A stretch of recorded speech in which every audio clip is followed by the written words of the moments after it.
Hello viewer, আসসালামু আলাইকুম। Welcome to my channel Tanvir computer and science. তো ভিউয়ার, আমার হাতে একটি মাদারবোর্ড দেখতে পাচ্ছেন। আসলে মাদারবোর্ডটা যারা সার্ভিসিং করে দেখে অবশ্যই বুঝতে পারছেন, বা যারা এই জগতে কাজ করেন আর কি, আইটি জগতে, তারাও বুঝতে পারবেন আর কি। তো অনেকেরই অজানাও হতে পারে ইউজার লেভেলে কাস্টমারদের।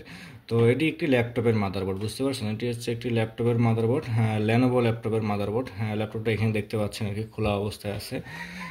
তো আসলে বলি, হ্যাঁ, এই মাদারবোর্ডে আপনি দেখেন এখানে এটা কিন্তু আমাদের প্রসেসর, এটা হচ্ছে আমাদের গ্রাফিক্স চিপস, ঠিক আছে? তো এটা হচ্ছে প্রসেসর, এটা হচ্ছে গ্রাফিক্স চিপস। আসলে এটা গ্রাফিক্স সহ আর কি ল্যাপটপ মাদারবোর্ড।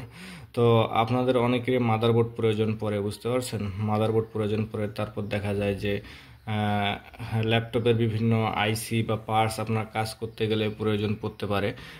তো আপনারা যদি এই ধরনের পার্টস বা আইসির কোনো প্রয়োজন পড়ে, তাহলে অবশ্যই আমার সাথে যোগাযোগ করতে পারেন, ঠিক আছে? এখানে দেখেন, এখানে কিন্তু র্যাম 4 GB আছে, একটা র্যাম ফিক্সড আছে, বুঝছেন? আর একটা এখানে ইন করা যাবে আর কি, ঠিক আছে? আপনি এখানে টোটালে হচ্ছে 16 আর হচ্ছে 4-এ হচ্ছে আপনি অনেক মানে এক কথায় আপনি 64 GB পর্যন্ত র্যাম ইউজ করতে পারবেন। এক কথায় আপনার বাস স্পিডটা ঠিক রাখতে হবে, হ্যাঁ। তো এটা হচ্ছে i3, হ্যাঁ, i3 7th জেনারেশন সাপোর্টেড। আর হচ্ছে আপনার গ্রাফিক্স কার্ড সহ, ঠিক আছে? 2 GB জিফক্সের ইনভিডিয়া গ্রাফিক্স, হ্যাঁ, গ্রাফিক্স সহ এই মাদারবোর্ডটি পাবেন আমার কাছে হচ্ছে আপনারা 7,700 টাকায়, ঠিক আছে? তো কারো যদি এটা হচ্ছে মডেল হচ্ছে ল্যানোভো আইডিয়াপ্যাড 320 মডেল। আরও বিভিন্ন মডেলের মাদারবোর্ড আছে, সবগুলো আমি আপনাদেরকে দেখাচ্ছি না। তো আপনারা আমার সাথে যোগাযোগ করবেন ডিসক্রিপশন থেকে নাম্বার নিয়ে বা স্ক্রিন থেকে নাম্বার নিয়ে। তো ল্যাপটপের everything motherboard, Lenovo ThinkPad T410 SI, Lenovo think আইডিয়াপ্যাড, তারপর হচ্ছে HP pavilion DB6, HP pavilion G1, G2, G3, যত ভার্সন আছে, ফোলিও 840, 520, যত মডেল আছে, তো সব মডেলের মাদারবোর্ড অ্যাভেলেবেল আছে আমার কাছে। আমি ভিডিওতে দেখাচ্ছি না সবগুলাই, তো দেখালে ভিডিওটা অনেক বড় হয়ে যাবে, বুঝতে পারছেন? তো আরেকটা জিনিস যেটা বলি, যে ল্যাপটপের যেরকম মনে করেন যে কারো যদি কেসিং লাগে, ঠিক আছে?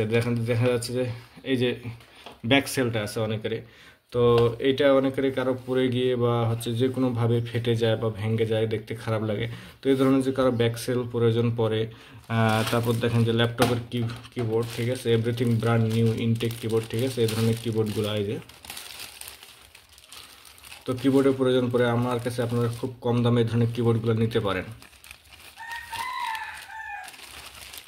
তারপরে দেখেন হচ্ছে ল্যাপটপের ডিসপ্লে, তারপর ল্যাপটপের বিভিন্ন এক্সপায়ার পার্টস আর ল্যান্ড চিপস। দেখেন এখানে ল্যান্ড চিপস আছে, এই যে ল্যান্ড চিপস, এগুলো পার্টস যদি আপনার প্রয়োজন পড়ে। তারপর ল্যাপটপে কুলিং ফ্যান, অনেকের ল্যাপটপে কুলিং ফ্যান নষ্ট হয়ে যায়, ঠিক মতো ঘুরে না, ল্যাপটপ প্রচুর পরিমাণে হিট হয়, কিছুক্ষণ চলার পরে বন্ধ হয়ে যায়, কিছুক্ষণ চলার পরে বন্ধ হয়ে যায়। দেখেন এই ধরনের কুলিং ফ্যানগুলো আপনারা চালিয়ে নিতে পারেন, ঠিক আছে? ল্যাপটপে এভরিথিং অ্যাক্সেসরিজ পার্টস আর কি, রিপেয়ার পার্টস বা অ্যাক্সেসরিজ পার্টস, সার্ভিসিং পার্টস, আপনারা যেটা বলেন সব কিছু আপনারা আমার কাছ থেকে নিতে পারেন। ওকে বন্ধুরা, ভিডিওটা আজকে এখান থেকে শেষ করলাম। তো যাদের এই ধরনের পার্টসের প্রয়োজন, তারা অবশ্যই আমার ডিসক্রিপশন থেকে বা স্ক্রিন থেকে নাম্বার নিয়ে আপনারা আমার সাথে যোগাযোগ করতে পারেন। আমি খুব কম দামে আপনাদেরকে প্রোডাক্ট দিতে পারবো আর কি, এবং এভরিথিং মাদারবোর্ডের কালেকশন আমি আপনাদেরকে দিতে পারবো। ডিসপ্লে, যারা অরিজিনাল ডিসপ্লে খুঁজতেছেন, ডিসপ্লে নষ্ট হয়ে গেছে, মনে করেন যে হ্যাঁ, ডিসপ্লে পরে যে ডিসপ্লেটা লাগাইছেন সেই ডিসপ্লে কালার আসতেছেন ঠিক মতো, এই ধরনের অরিজিনাল ডিসপ্লেগুলো আপনারা আমার কাছ থেকে পাবেন। তারপরে হচ্ছে দেখাচ্ছে যে ল্যাপটপের এক কথায় ল্যাপটপে A to Z আপনার পার্টস আমার কাছে নিতে পারেন। তো বন্ধুরা, আজকে ভিডিও এখান থেকে শেষ করলাম। ভিডিও ভালো লাগলে চ্যানেলটি সাবস্ক্রাইব করবেন, সেই সাথে ভিডিওটি একটু লাইক করে শেয়ার করে দিয়ে আপনার বন্ধুদের দেখার সুযোগ করে দেবেন।